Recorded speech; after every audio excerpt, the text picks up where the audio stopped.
இந்த முருகனுடைய கோவிலை விட்டு நீங்கள் வெளியே செல்வதற்கு முன்பாக உங்களுடைய தலையெழுத்தை முருகப்பெருமான் மாற்றிதான் அனுப்புவார்.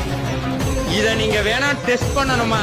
நீங்க வீட்டுக்கு போறதுக்கு முன்னாடி, நீங்க எந்த ஊர்ல வேணா இருக்கலாம், நீங்க வீட்டுக்கு போறதுக்கு முன்னாடி உங்களுக்கு முன்னாடி முருகப்பெருமான் கால் மேல கால் போட்டு உங்க வீட்டுல உட்கார்ந்து வாடான்னு கூப்பிடுவேன். போறதுக்கு போகும்போதே உங்களை முந்திட்டு ஒரு வண்டி போகும். அந்த வண்டியில என்ன இருக்குன்னு தெரியுமா? யாம் இருக்க பயமே, ஞாம் இருக்க பயமே. பார்த்துனே உடம்பெல்லாம் சிலுத்துறோம். எப்பா இப்பதான் நினைச்சேன். உடம்புக்குள்ள ஒரு புத்துணர்ச்சி வரும் போடுங்க. அப்ப சொல்லுவான், டே என்ன பிரச்சனை இருந்தாலும் இப்ப வர சொல்றேன், கியூல நிக்க சொல்லு. சாமி அன்னைக்கு நான் சொல்றேன், காது அப்புறம் பிரச்சனை வர சொல்லு. நான் அப்ப மாட்டேன். யாரு பின்னாடி யாரு இருக்கா? 12 கையோட முருகப்பெருமான் இருப்பார்.